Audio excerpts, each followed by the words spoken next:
The plant-based nature of the diet may trump the caloric restriction, though, since the one population that lives even longer than the Okinawa Japanese don't just eat a 98% meat-free diet, they eat 100% meat-free. The Adventist vegetarians in California, with perhaps the highest life expectancy of any formally described population. Adventist vegetarian men and women live to be about 83 and 86, comparable to Okinawan women, but better than Okinawan men. The best of the best were Adventist vegetarians who had healthy lifestyles too, like exercising non-smokers, 87 and nearly 90 on average. That's like 10 to 14 years longer than the general population. 10 to 14 extra years on this earth from simple lifestyle choices. And this is happening now, in modern times, whereas Okinawan longevity is now a thing of the past.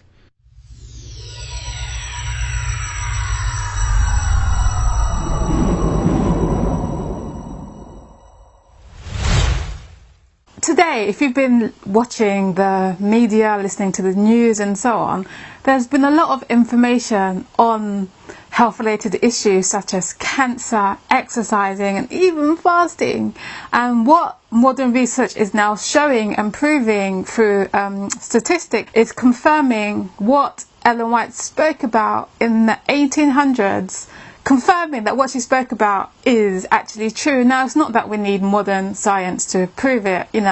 For me personally, I know without a doubt that Ellen White was a prophet. The Bible proves that. But I just find it so amazing and so interesting to see how the things that she spoke about, which many even thought was ridiculous back in that time, is actually being fulfilled today. So I just want to highlight in this video, short video I hope, is show how the research that's come out today and show how it confirms what Ellen White spoke about many years ago. And I believe Ellen White had her first vision in relation to health in about 1863. So 100 years or so have lapsed, and it's interesting to see how what she spoke about is being proven and shown today.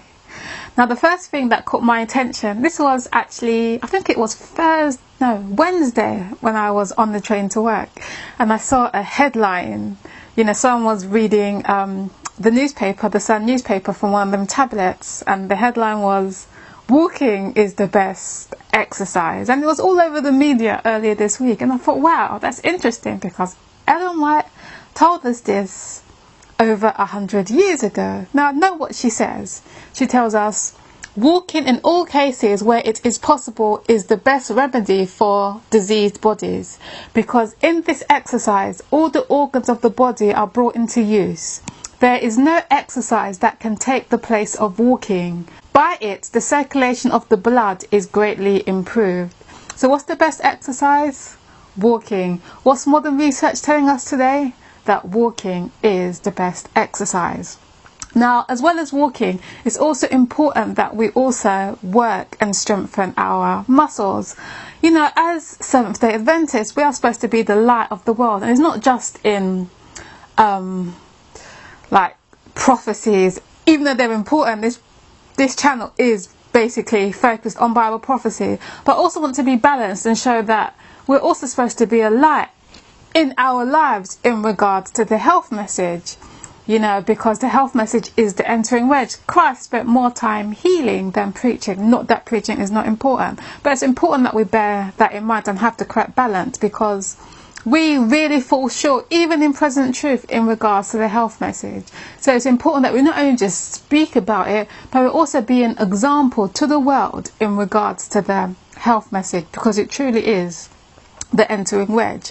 Another important thing I want to talk about, and I've done a few of these videos in the past, but it's on exercise and muscle strength and cardiovascular exercise. Now, we live in a polluted world today. The world is not the same, and one of the best ways in which you can rid your body from toxins is to exercise. It's to strengthen those muscles, and it's so important. And it's always hard getting into it in the beginning. If you've been lazy, you haven't worked your muscles for a number of years, it's hard getting into it.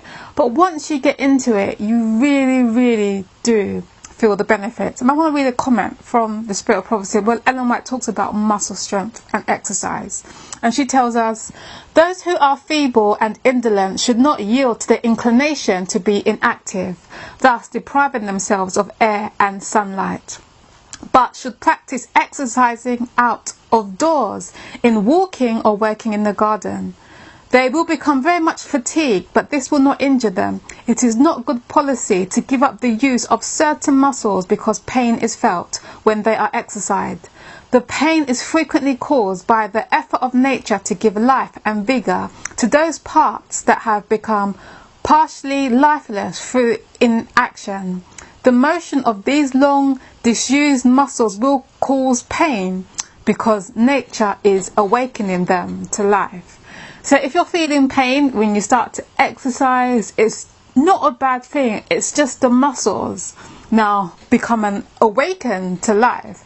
Now, one of the things which I was not always good at was working on my stomach, abs or arm strength. And when I started to work these muscles, it was tough. It used to hurt. But now it doesn't hurt anymore. And I'm now feeling much stronger, like being able to carry heavy stuff, with my arms, and being able to do push-ups. And my stomach was the worst, and I hated working my stomach. I still hate it today, doing my abs. But now I'm feeling the benefits, and it's important. And this was where I fell into a bad habit, and that was where I would only work certain muscles because I enjoyed it, whether it be walking, running, cycling, and I'll neglect upper body strength. And I read another statement from the Spirit of Prophecy which said that we shouldn't do that. We need to work every muscle. Every muscle needs to be worked.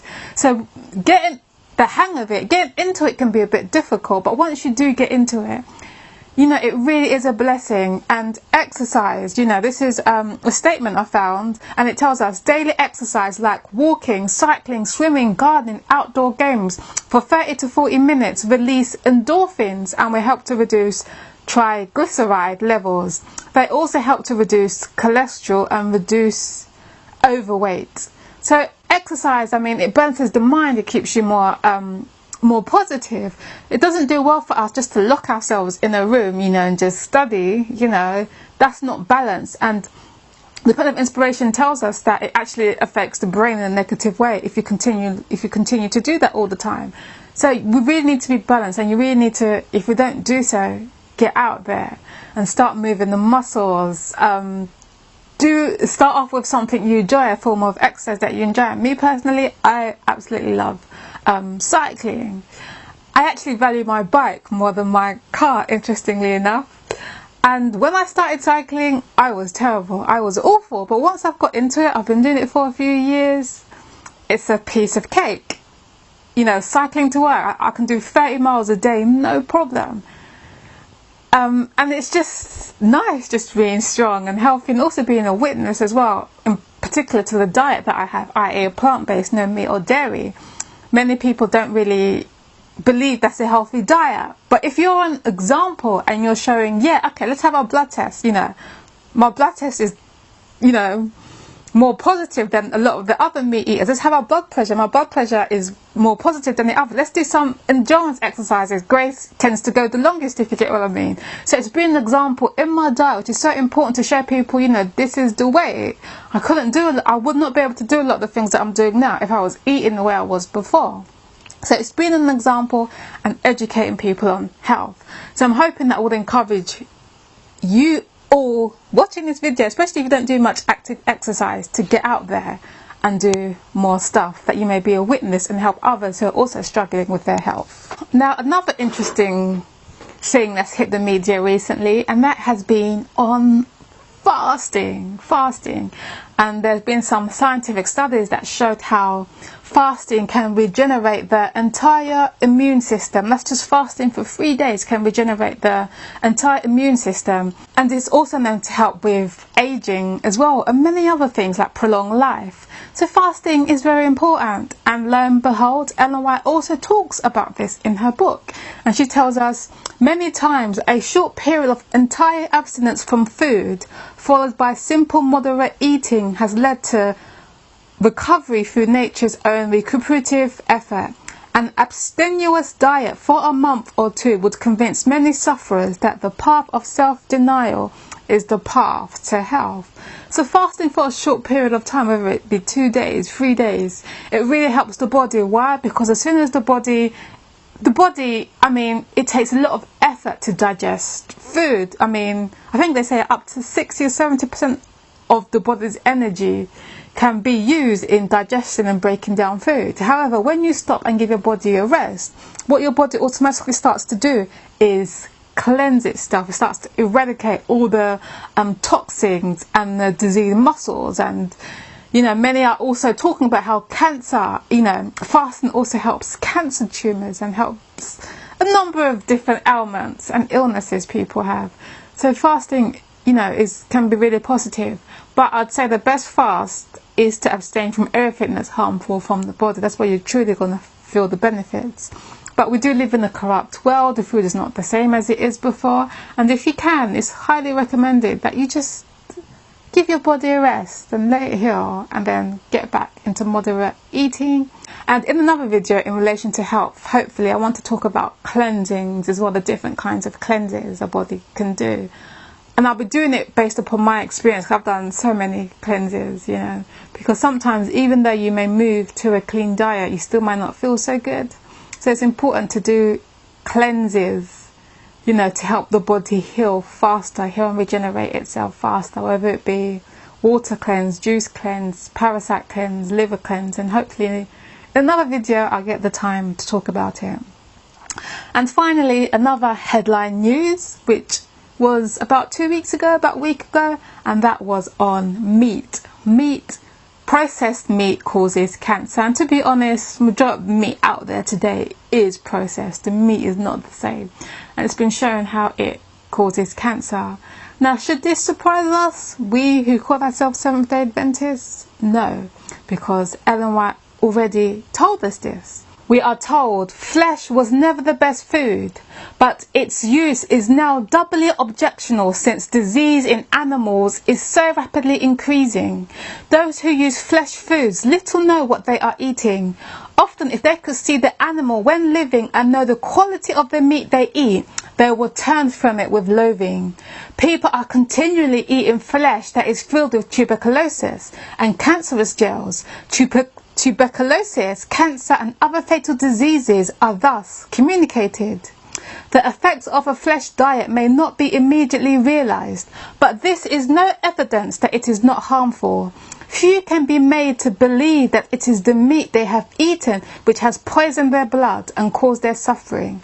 Many die of diseases wholly due to meat eating, while the real cause is not suspected by themselves or by others. And that's so interesting to see what's now being publicized in the news today. A major new report from the World Health Organization says eating processed meat poses the same cancer risk as smoking. The report puts processed meats such as bacon and hot dogs at the highest risk rating. That is the same as cigarettes and alcohol. Red meat is called the next highest risk. The North American... And it truly shows that we have the sure word of prophecy and why we can trust in the writings of Mrs. Ellen White, who many believe was a false prophet. But I hope you can now see the urgency that, the time is to do away with eating animals. Anything from an animal, even the milk and the eggs, it's not the same anymore. And as we're preparing for translation, if we believe we're in the latter days, we need to be going back to the original diet that God gave us in Eden. The natural, pure, wholesome diet that will do a whole world of good for our minds and for our health, and will help us keep us balanced. Also, speaking about flesh eating, the prophet tells us, flesh food is injurious to health, and whatever affects the body has a corresponding effect to the mind and the soul.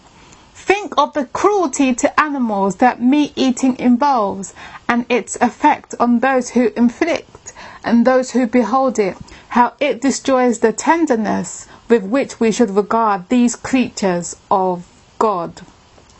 The intelligence displayed by many dumb animals approaches so closely to human intelligence that it is a mystery.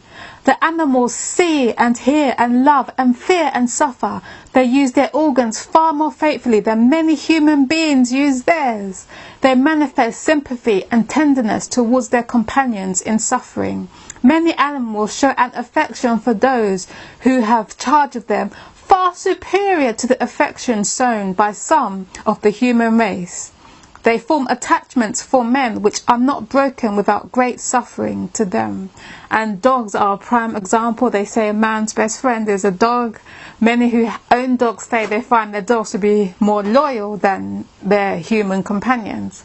And it's interesting, and in Proverbs the Lord tells us that a righteous man careth for his beast. We are not to treat animals with cruelty. And today, the way animals are being treated today, even the food that we eat, even with the food that many eat, you know, the meat, the eggs, and even with the clothes that we wear and that come from the animal, the suffering that the animal endured, you know, for us to even wear those clothes, or even for many to even eat that food. I mean, it's not in God's order. It's really awful, and we need to be aware of those things. Now, as I've been thinking about this, you know, it brought me back to, you know, the sacrificial system where they used to sacrifice animal.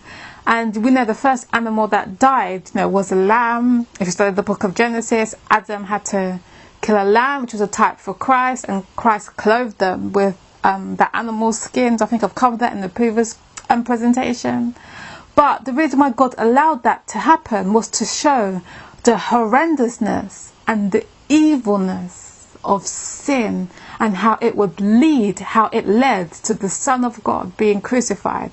But we somehow have lost that connection. We are so fallen that we've seemed to have just lost touch with our emotions. I mean, can you just picture how they must have felt having to kill that animal, you know, killing those animals? And God did it, allow them to do that, was just to show the horrendousness of sin. But sadly, they ritualized that whole sacred ordinance. And when you ritualize something, you lose the essence, its focus. And yeah, I mean, it's quite sad when you look at the footage of the way animals are treated. It's just awful and it's evil. And we really shouldn't, I don't believe we should allow ourselves to partake in that. Now, let me make it clear, it's not about being fanatical. There are people in different parts of the world, you know, who may not have access to certain things that we do, and may have to eat certain things. Every situation is different. I don't believe everything is black and white. But we who are in the West today should know better, you know, and we who have access to a whole wide range of foods should know better.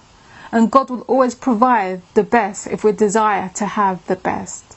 And there's a solemn statement where the pen of inspiration tells us that those who are still question the meat-eating issue will fall away from the truth, the present truth. So just be aware of that. So it's just a short video this was just to talk about health and what's happening today in the news and how we need to be on guard. I also want to close with this statement from Ellen White, and I admire her faith and understanding the work which God gave her to do. And she tells us, abundant light has been given to our people in these last days. Light has been given to us, brothers and sisters. Whether or not my life is spared, my writings will constantly speak, and their work will go forward as long as time shall last. Isn't that true today? It truly is. My writings are kept on file in the office, and even though I should not live, these words that have been given to me by the Lord will still have life and will speak to the people. But my strength is yet spared, and I hope to continue to do much useful work. I may live until the coming of the Lord, but if I should not, I trust it may be said of me, blessed are the dead which die in the Lord from henceforth, yea, saith the Spirit, that they may rest from their labours, and their works do follow them. Revelation 14:13. I thank God for the assurance of his love, and that I have daily his leading and guidance. I am very busy with my writing. Early and late I am writing out the matters that the Lord opens before me. The burden of my work is to prepare a people to stand in the day of the Lord. So the health message, her writings, the prophecies, the warning in regards to the papacy, the ecumenical movement, in regards to our leadership today, they were written for our admonition, that we may be aware and we may take heed, that we may stand in the great day of the Lord. So I urge that you do not take those writings lightly. It is the very word of God, and we need to take heed, because if we reject her writings, we're actually rejecting God himself. That's how serious it is. So I urge you to get out her books and start reading, even Ministry of Health's powerful book. And also, if you've been transgressing the moral laws, I pray that you may seek to get back with the health, or if you're never on it, get on with the health, or if you fell away from it, still get back on the health, and that you may be a light to the world, because that's what God has called us to be as Seventh-day Adventists, a light in this darkened world. God bless you, and I hope you enjoy the rest of the day. Take care. Bye.